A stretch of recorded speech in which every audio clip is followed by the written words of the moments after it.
Magandang araw mga ka-farmers. Nandito naman tayo sa ating mga liit na manukan. Ngayon ay mag-update po ako sa aking liit manukan kasi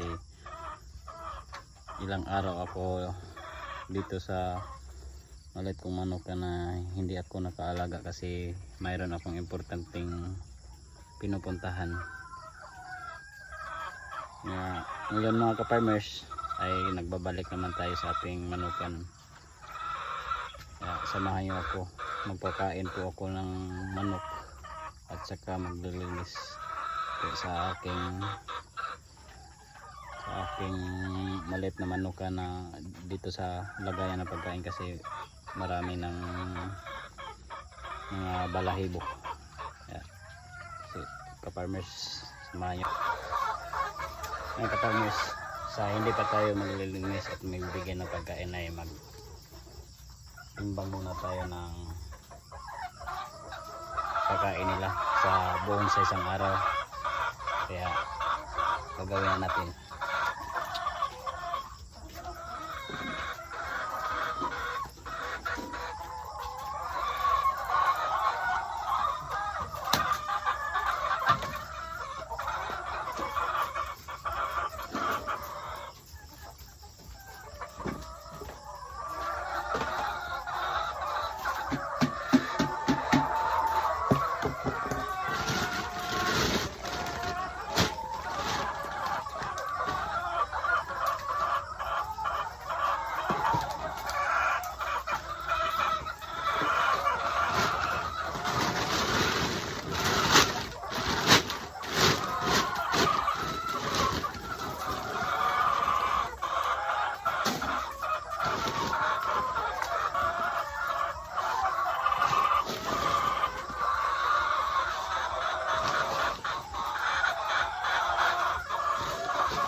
Tapos na tayo nag timbang at maglinis muna tayo sa ating pagkainan ng manok kasi marami ng balahibo.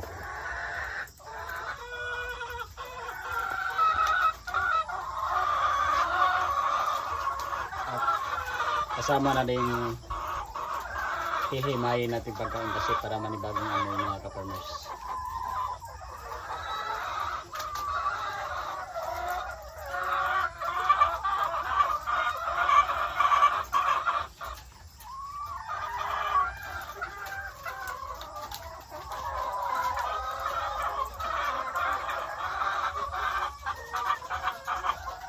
Mga ilang araw tayo nawala dito sa ating maliit na manukan, hindi tayo nakapag-alaga na maayos kasi tinitira lang natin sa aking kapatid. Yung kapatid ko ay nag-aaral, ay hindi masyado inaalagaan kaya hindi maganda ang production dito mga ka-farmers. Ngayon nandito naman tayo, nagbabalik naman tayo sa ating maliit na manukan, ay ibabalik natin ang kanilang pag-process kung paano pagbigyan ng mga vitamins, pagkain at pag-aalaga sa tamang oras.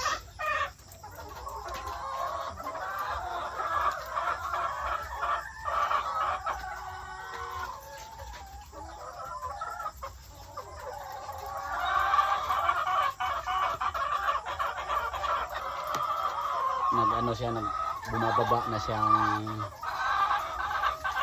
mga 98% ginagawa ng nag 95% na lang siya mga ka-farmers, kaya ibabalik natin ang dati nating pag-formula o pagpresiso sa pagkain o pagbibigay ng vitamins mga ka-farmers.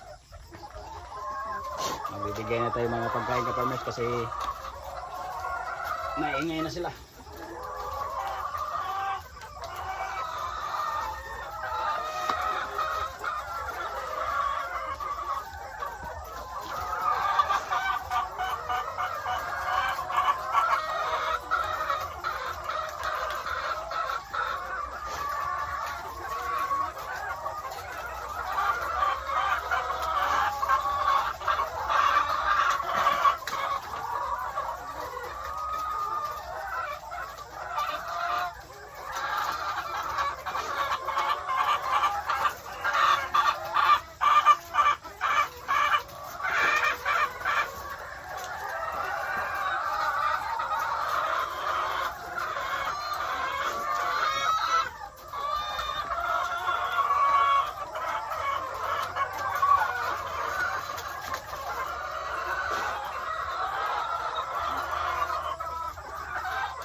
mga ka-farmers. At tapos natin nagbibigay natin pagkain. Ngayon, tubig na naman na bibigay natin mga ka-farmers. Samahan niyo ako mga ka-farmers.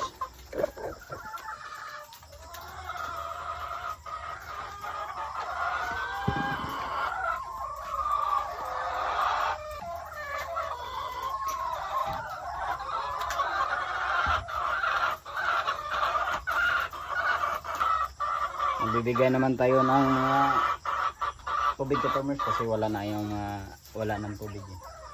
Lagyan natin kasi ka-farmers, hindi pwede sila maubusan ng tubig.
Mga ka-farmers, tapos na tayo nagbibigay ng tubig.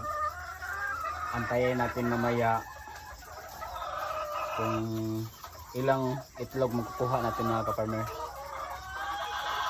kasi mga mamayang alas 10 o alas 11 mga ka-farmers ay tamang-tamang mag-harvest ng itlog. Ayan. Diyan na lang nagtatapos sa maliit kong video mga ka-farmers. Please like and subscribe sa maliit kong YouTube mga ka-farmers. Paki-support naman sa nagmamatagal ng nag-RTL. Bye bye.